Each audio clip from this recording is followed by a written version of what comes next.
So we have seen very, very recently that the Conservatives and the Brexiteers are now making their moves to throw yet another potential ally, another group of people who they said that Brexit would be absolutely fantastic for them, that there would be all these opportunities, that they'd be freed from the tyranny of Brussels, and that they'd, profit because there was never a reason why it would be good for them to be outside of the EU other than someone just saying it would be good for you to be outside of the EU. Now, of course, as we are seeing, this is not playing out as they had hoped. And it's often fun to see other countries, how they react to our nonsense, because it really is. And I've often said, if you want a proper picture of how Brexit often appears to an outside influence or a different country, then you've got to go and read articles about Brexit from different countries. And I'll tell you this, not a single one actually makes any sense. And what's even more worrying about all this is that trade deals normally take a long time to discuss because there's a lot of negotiating that goes on. There's a lot of hashing out to get individual issues to get them done. So they normally take, and this isn't just one country, we're not just like referring to the EU, all countries, they normally take roughly between like 7 to 10 years to actually negotiate. So it is incredibly worrying where we are going around trying to sign these trade deals, especially as we've seen with Australia, done in literally less than, I think, 6 months.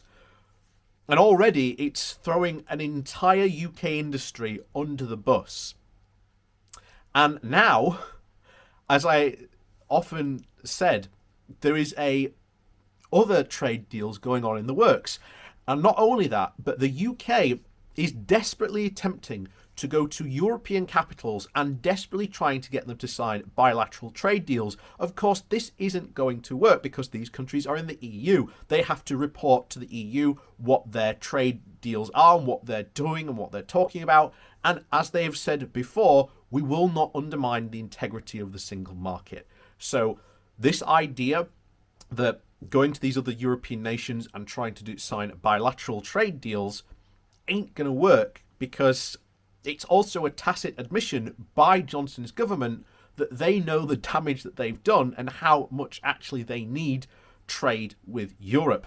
And today, of all days, we've also discovered that, you may remember a couple of weeks ago, we talked about Norway and how we massively overplayed our hand in those Norway negotiations to a point where they almost collapsed. Well, now it looks like that the Norway deal that we're trying to sign with Norway looks like it's absolutely set in motion to collapse even further, because Norway, surprise, surprise, has made moves to actually protect its farmers, which is what you do in trade deals, because sometimes opening up trade isn't necessarily a good idea for actually your home industries. Sometimes having cheap imports can be an incredibly bad move. So before we jump into today's article, please do remember to hit that like, share and subscribe button. And also down below, there is a link to my Patreon page, as well as a one-off donation link called Buy Me a Coffee, where you can, well, buy me a coffee. And as always, thank you very much to all the people who do support the channel that way. So this comes from City AM. And the title is Brexit Exclusive. UK-Norway deal to collapse as Christian Democrats block pact to protect farmers from British beef and cheese. So a comprehensive free trade deal between the UK and Norway is at risk of collapsing, as the Christian Democrat Party fears that such a pact would hit farmers in Scandinavia's richest country too hard. The Christian Democrat Party, or the KRF, part of the current coalition government, plans to block opening up Norwegian markets to British beef and cheese, fearing that non-tariff access would put many farmers in the country out of business, according to a party insider. Speaking to City AM over the phone from Oslo this afternoon, he added that the policy is lacking. The policy is lacking to introduce a tariff-free regime between the two countries, explaining that there is a general sentiment within the party that the UK should not be rewarded with better market access now it has left the EU. And like I say, the UK at the moment is desperately trying to do this. No country now wants to give the UK better market access than it had in the EU. It ain't going to happen. Moreover, it goes on to say, the party realises that the Norwegian market is small, but highly attractive for UK exporters, as prices are high and consumers have a strong purchasing power, he added. News about the party's opposition has started to break in Norway, with the national broadcaster NRK reporting that the Christian Democrats not only consider blocking the deal to be good to protect farmers, but also over concerns with regards to food quality and non-agricultural employment, such as food processing and distribution. Oli Ekil Ahmad, I think that's how you say it, who heads the Confederation of Norwegian Enterprises in the oil-rich country, said time is running out for the Christian Democrats to change their mind and join the two other governing parties, the Conservatives and Liberals, who fully back a comprehensive free trade deal. He pointed out that after the EU, the UK is Norway's most important trading partner, with an estimated value of around 20 billion. The three governing parties have yet to reach an agreement before the 28th of May, as there would otherwise not be enough time left to pass the required pieces of legislation in the Norwegian Parliament before the elections are held on the 13th of September. It is becoming increasingly likely, however, that the Christian Democrats are prepared to agree to a non-tariff deal, given that the party traditionally leans heavily on Norwegians' rural vote. And according to most recent polls, the party is well behind, polling at 3.4% of the vote. In December, the UK signed a temporary post-Brexit rollover deal with Norway. The agreement covered trade in goods and ensured that about 95% of goods in trade in Norway and over 90% of it with Iceland remain currently tariff-free, providing businesses with certainty that they can continue to operate on the same terms as they did pre-Brexit.